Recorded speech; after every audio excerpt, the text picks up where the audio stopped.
Hi, everyone. This is Jessica Puro with Crisis Services and bringing you another edition of our behind the scenes of crisis services during the COVID-19 pandemic. And I'm thrilled to have with me tonight Aaron Garman. Aaron actually has served in a couple roles with our organization.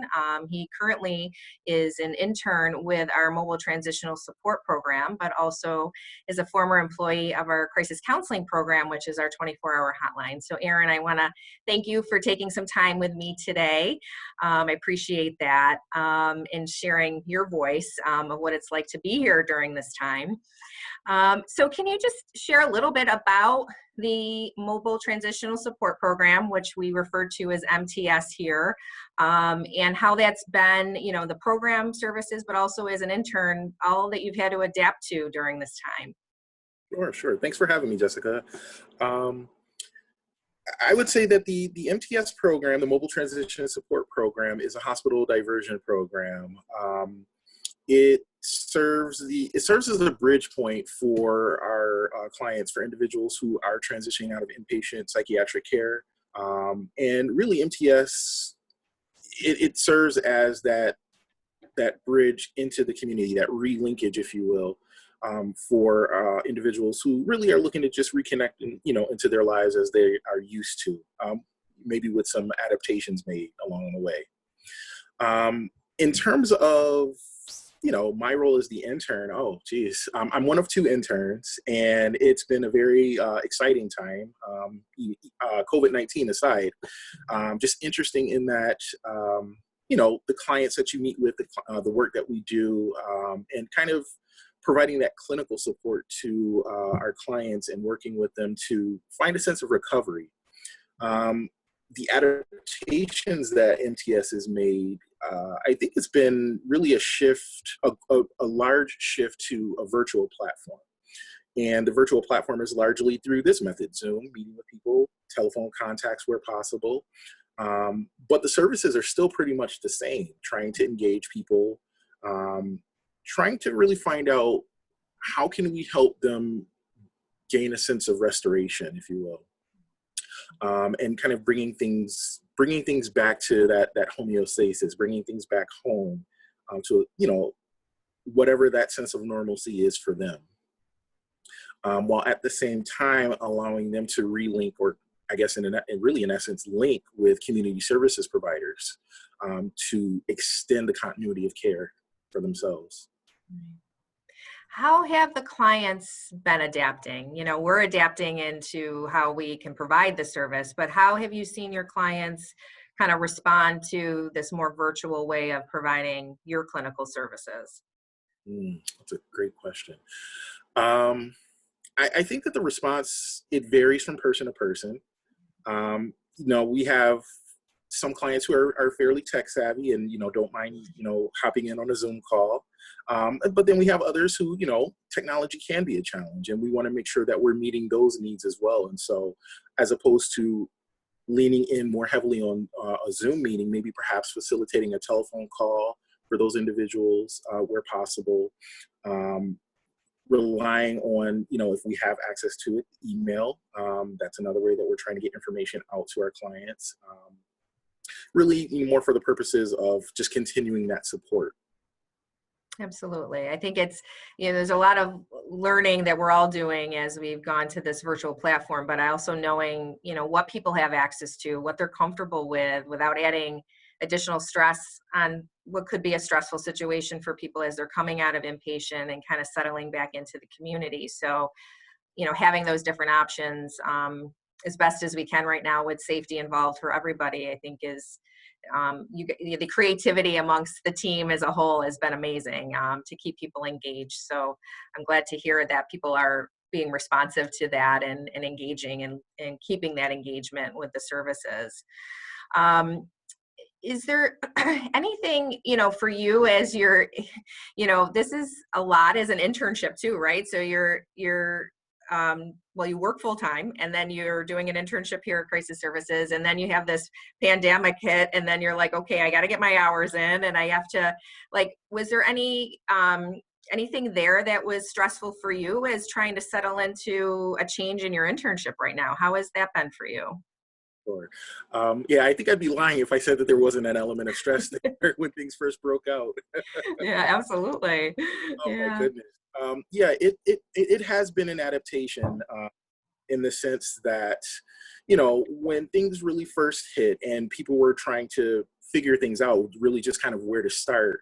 I found out that, the I guess access to the building at crisis services was going to be limited, and understanding the scope of the pandemic, you have to kind of roll with that. And I think that's really been key with my own personal adaptation to everything that's been happening.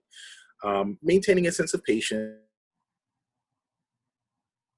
and the team, and just making sure that we're all, as much as we can, be on the same page. And it's not perfect. I mean, this is not a perfect science, but if you're willing to kind of, like I said, just exercise that patience and keep those lines of communication open, you're able to make wonderful things happen. And so, really, the turnaround on all of this for me has been now getting roped in on the electronic side of things. So jumping in on those Zoom meetings that I talked about, facilitating some telephone calls to clients, and still doing it in a way that services are not going to be disruptive to our clients, while at the same time getting the knowledge gains that I'm supposed to get in my internship experience.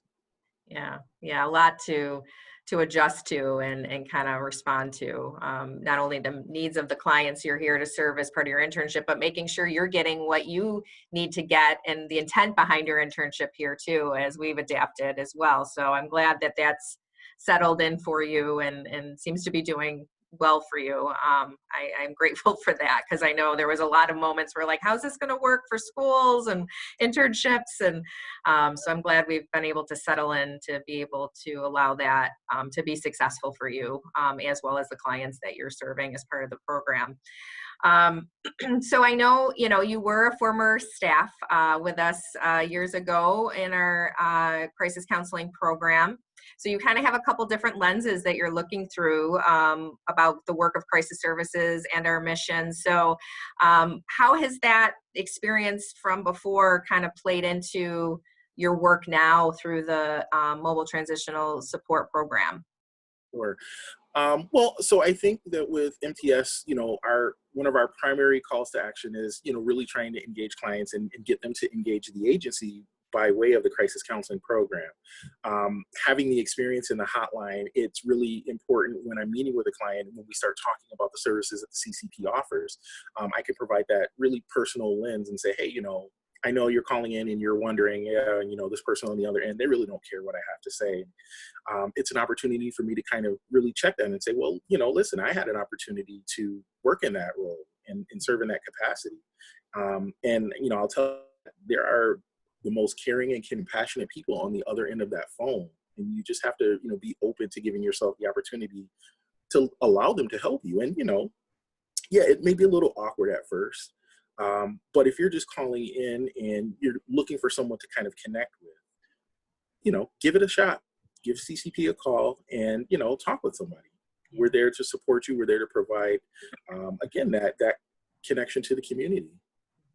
Absolutely, absolutely. And I think that's really powerful because you can relate and to what that experience is going to be for them when they call in, and because it can be very frightening to make that call for people if and the comfort of doing that, and who are these people on the other end of the line, so to speak. So to be able to paint that picture for our clients and make it more comfortable for them to call is really, really very fortunate to be able to provide that support and foundation for them. So, well, during this time, I mean, you're going through this experience individually as well as professionally as we're providing this work. But is there any messages or anything you'd like to share with the community right now as we're all kind of managing through COVID-19?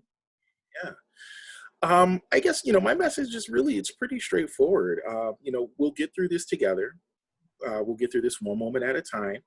And it's really just important to make sure that we're taking all of the necessary precautions, washing hands, sanitizing, avoiding going out if at all possible. But when you do go out, as our health experts have been saying, put on a mask or a handkerchief or whatever you might have at your disposal.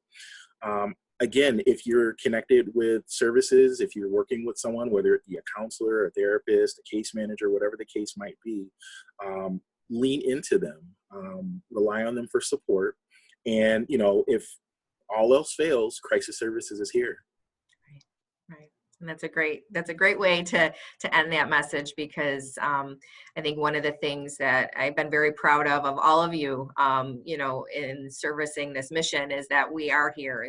We have been very seamless, even with all that we've had to adapt to during this time, to make sure that our community is cared for and the mental health safety of our community is there. So I want to thank you for spending some time with me and sharing your insights and your experience. And just want to remind the community too that we're here, as Erin said, and our hotline number, our 24-hour hotline is 834-3131, and our addiction hotline is 831-7007. So thank you, Erin. Thank you for all you're doing to help move our mission forward. And we really hope that people take, that message of hope from all of these conversations we're having with our team. So it was good to see you. I know I don't see you here. I get to see you virtually, so it's nice to see you.